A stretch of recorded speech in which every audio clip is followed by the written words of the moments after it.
विश्ववंदनीय महाकारुण्य तथागत भगवान गौतम बुद्ध परमपूज्य बोधिसत्व डॉक्टर आंबेडकर या महामानवांना तिला अभिवादन करू। या मंगल प्रभात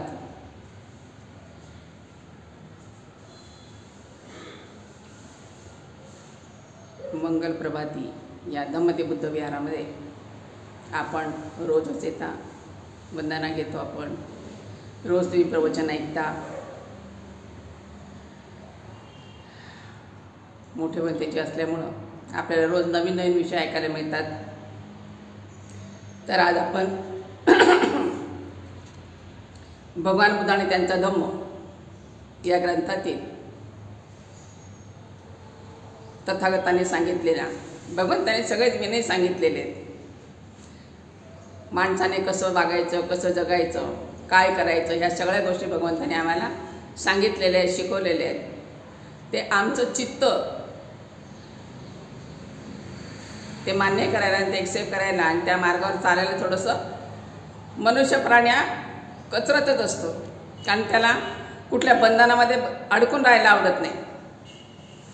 तर भगवंत काय म्हणतात की आपण विशिष्ट अन्न सेवन केल्याने माणसाचं पवित्र किंवा अपवित्र असा तो होत नाही। बऱ्याच ठिकाणी चर्चा असतात, हे भोजन करायचं नाही, ते भोजन करायचं नाही। तर भगवंताने त्याला अन्न म्हटलेलं आहे। फक्त अन्न ते अन्न जगण्यासाठी अन्न खायचं असतं, खाण्यासाठी जगायचं नसतं।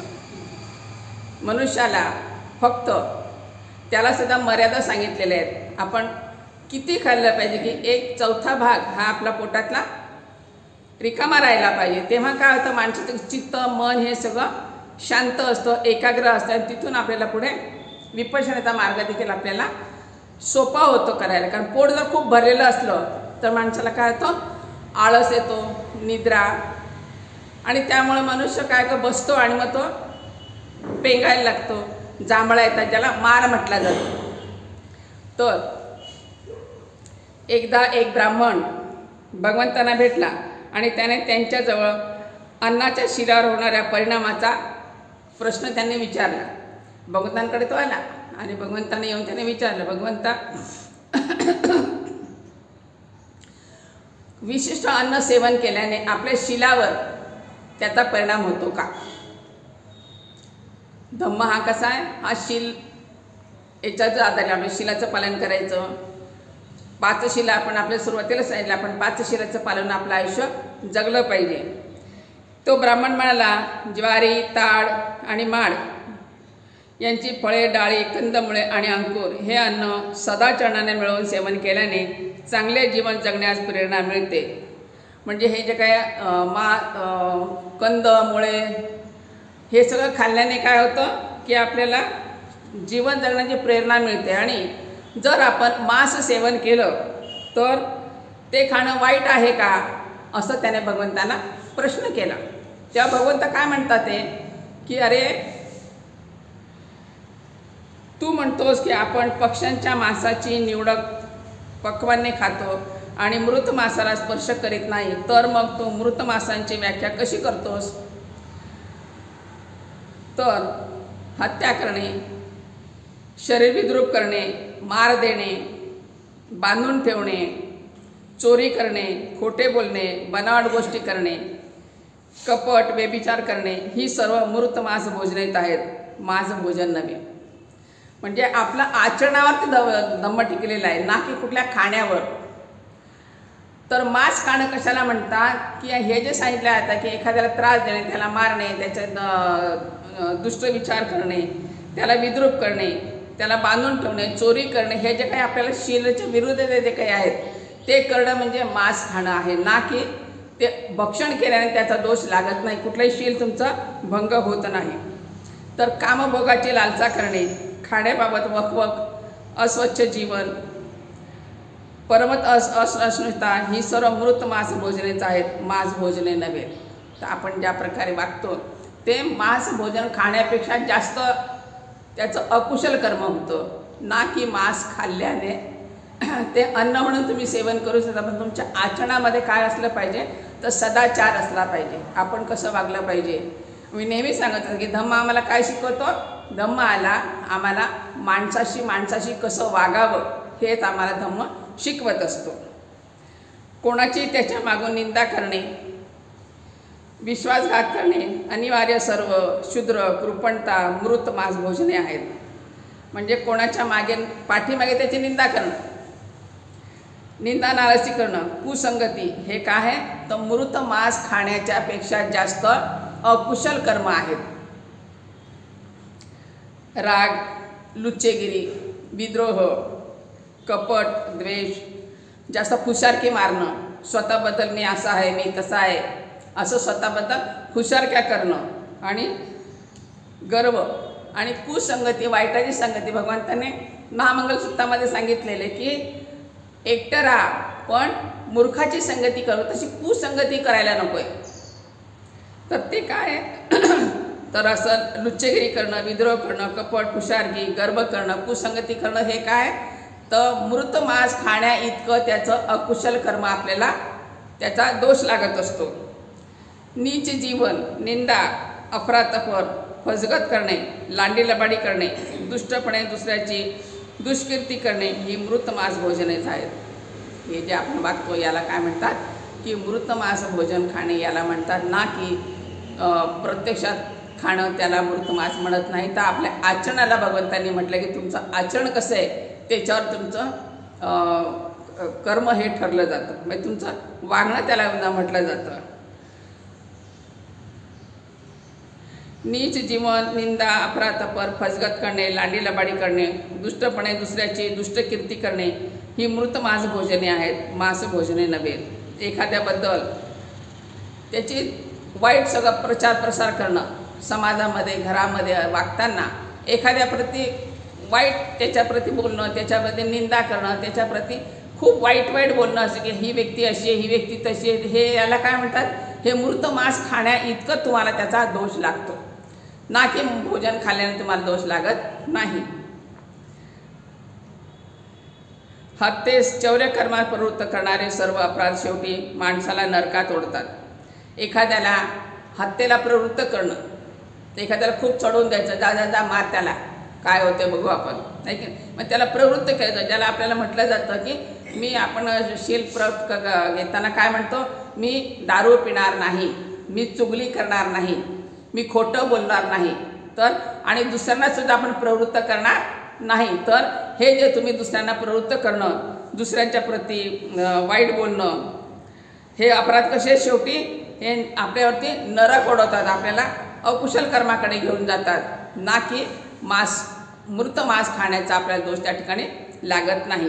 शंका घेणे हा जरा ज्याचा स्वभाव आहे असा माणूस मांस मत्स्य सेवनापासून परावृत्त झाला, वस्त्राचा त्याग करून दिगंबर अवस्थेत राहू लागला, शिरावर जरा मुकुट वाढवू लागला किंवा शिरोमुंडन करू लागला, वस्त्रांऐवजी कातडी परिधान करू लागला, यज्ञयाग करू लागला, पुण्यर्जनासाठी तपश्चर्येचा अवलंब करू लागला, तीर्थात निमज्जन करू लागला, आहुती देऊ लागला आणि दुसरेही क्रियाविधी करू लागला, तरी तो कधीही पापरहित होऊ शकत नाही. एखादा नुसतंच बोलायचं, कृतीमध्ये काहीच उतरायचं नाही, तर एखाद्यावर शंका घेणे, त्याच्यावरती दुष्ट विचार करणे, निंदा नालस्ती करणे, आणि असं करून जर त्याने नुसतं शिरोधार असं खूप काशाय वस्त्र धारण केले आणि आपले मुंडन करून टाकलं आणि कुठल्या म्हणजे असं नुसतं दिखावा ज्याने केला, तर तरी त्याच्यामध्ये काय होतं की त्याचं चित्त मात्र त्या ठिकाणी परिवर्तन त्या चित्ताचं होत नाही, तो फक्त दिखावा करत असतो. तर त्याने कितीही काही केलं तरीसुद्धा त्याचं अकुशल कर्म ते वाढत जातं आणि त्याने किती आहुत्या दिल्या, काही केलं की तरी तो पापरहित होऊ शकत नाही, तो त्या पापामध्ये बुडत जातो. कारण तर आचरण करत नाही धम्माचं. आपल्याला धम्माचं आचरण करायला सांगितलेले. भगवंत म्हणतात धम्म हा आचरण्यावरती महत्त्व आहे त्याला, ना की नुसतं एखादं ग्रंथ वाचणं किंवा हे सूत्र नुसते बोलणं. तर तसं न करता प्रत्यक्षात आपण त्याचं आचरण केलं त्याला धम्म म्हटलं जातं. आपल्या इंद्रियांवर प्रभुत्व मिळवणं, आपल्या सामर्थ्याने संयम करावा शिका, सत्याची काच धरा आणि करुणामय व्हा. तर भगवंताने सांगितले आपल्या इंद्रियांवर विजय मिळवणं त्याला खरा विजय म्हणतात. आपले राग, द्वेष, मोह, माया, वासना याच्यावर जो मनुष्य विजय मिळवतो, ह्या सगळ्या गोष्टींना तो तुच्छ मांडतो. एखादं काही असं त्यासमोर पडलेलं जरी असेल तर तो त्याच्याकडे बघतसुद्धा नाही. म्हणजे काय होतं की त्याचं त्या राग, द्वेष, मोह आणि ह्याच्यावर तो दमन करतो. तो आपलं एखाद्याकडे म्हणजे कितीही सुंदर स्त्री असली, काही असं तर त्याच्याकडे सुद्धा लक्ष देत नाही. म्हणजे त्याला तुच्छ समजतो तो. तर तो आपल्या विकारांवर विजय मिळवतो, तो खरा व्यक्ती. जो सत्पुरुष सर्व बंधनांचा त्याग करून दुःखावर विजय मिळवतो, त्याने काही ऐकले पाहिले तरी त्याला दोष लागत नाही. मी सांगितलं तर काही जरी त्याला दिसलं तर तो त्याला ते बघून ते करून त्याच्यावरती कुठल्याही प्रतिक्रिया त्याच्यावरती होत नाही. मग तो पैसा असेल, काही खायच्या वस्तू असतील, एखादी सुंदर स्त्री असेल किंवा स्त्रीच्यामध्ये एखादा सुंदर पुरुष असेल, तर तो स्वतःचं चित्त विचलित होऊ देत नाही त्या ठिकाणी. तर तो कसा मनुष्य, तो खरा त्याला साधू म्हणावा की तो खरा माणूस म्हणावा, की जो आपल्या याचं सगळ्यांचं दमन करतो, आपल्या वाईटावर तो विजय मिळवतो, त्याला खरा माणूस म्हटलेलं आहे. तर भगवंतांची उच्च विमोचन सत्ते, मृतमास म्हणजे काय याचे केलेले निरूपण आणि दुःख निरोधाची शिकवण ऐकून तो ब्राह्मण भगवंतांपुढे नम्र झाला आणि भिक्खू संघात आपणास समाविष्ट करून घ्यावे अशी त्याने भगवंतांना विनंती केली. आणि मग त्याने जे प्रश्न भगवंतांना विचारले आणि भगवंतांनी असं त्याला सगळं विश्लेषण करून सांगितल्यानंतर तो खूप प्रभावित झाला. कारण काय म्हणायचे लोक की बुद्ध हे फक्त माणसाला विरुद्ध दिशेकडे घेऊन जातात, की माणसांना काहीतरी वेगळंच सांगत असतात. तर भगवंत सांगितलेले की भगवंताने खाल्ल्याने काही दोष लागत नाही, त्याला अन्न म्हणून सेवन करू शकता, पण ते मांस भोजन कशाला म्हणायला पाहिजे हे बघून इतकं सुंदर त्याला विश्लेषण करून सांगितल्यावर तो ब्राह्मण खूप प्रभावित झाला आणि म्हटला, भगवंता तुम्ही खूप सुंदर मला सांगितलं, माझे डोळे तुम्ही उघडलेत, मला आता आपण भिक्षू संघामध्ये मला प्रवजित करून घ्या. आणि तेव्हा तिथे त्याला आवे भिक्कवे म्हटलं की त्यांची प्रवजा आणि उपसंपदा त्या ठिकाणी होऊन जायची. आणि अशा प्रकारे तो भिक्षू संघामध्ये सामील झाला आणि तो आपल्या दुःखातनं मुक्त झाला. असं आपण आपल्या जीवनामध्ये वागत असताना या गोष्टीची आपण काळजी घेतली पाहिजे की आपण कसं वागत आहोत. आपल्यामुळे कोणाला त्रास तर होत नाही आहे ना, आपल्या बोलल्यामुळे, आपल्या वागण्यामुळे कोणाला त्रास तर होत नाही आहे ना. तर याचा विचार करून जी व्यक्ती जगेल तर ती व्यक्ती, ज्याला आपण देव माणूस म्हणतो, ती खरंच किती देव माणूस आहे ना. कधी कोणाच्या वाट्याला जात नाही, सगळ्यांशी प्रेमाने वागतो, प्रेमाने बोलतो आणि प्रत्येक वेळी दुःखिताच्या आणि अडचणीत असलेल्या माणसांच्या सेवेला, त्याच्या मदतीला तो धावतच असतो. अशा प्रकारे आपण आपले जीवन जगावं आणि सगळं दुःखातनं मुक्त व्हावं.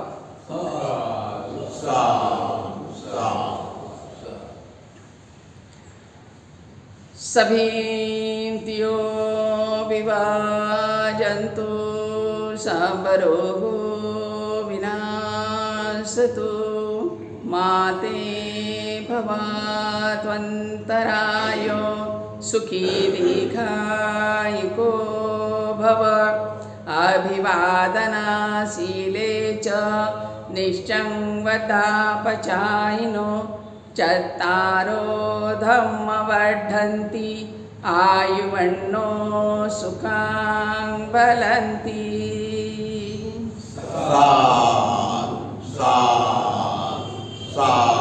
मंगलो सुखी हो, सर्वांचं मंगल हो, सर्वांचं कल्याण हो, सर्वांना आयु आरोग्य धन संपत्ती प्राप्त हो, सर्व दुःख मुक्त हो, निब्बाण मार्ग प्राप्त हो. बुद्धं नमामि धम्मं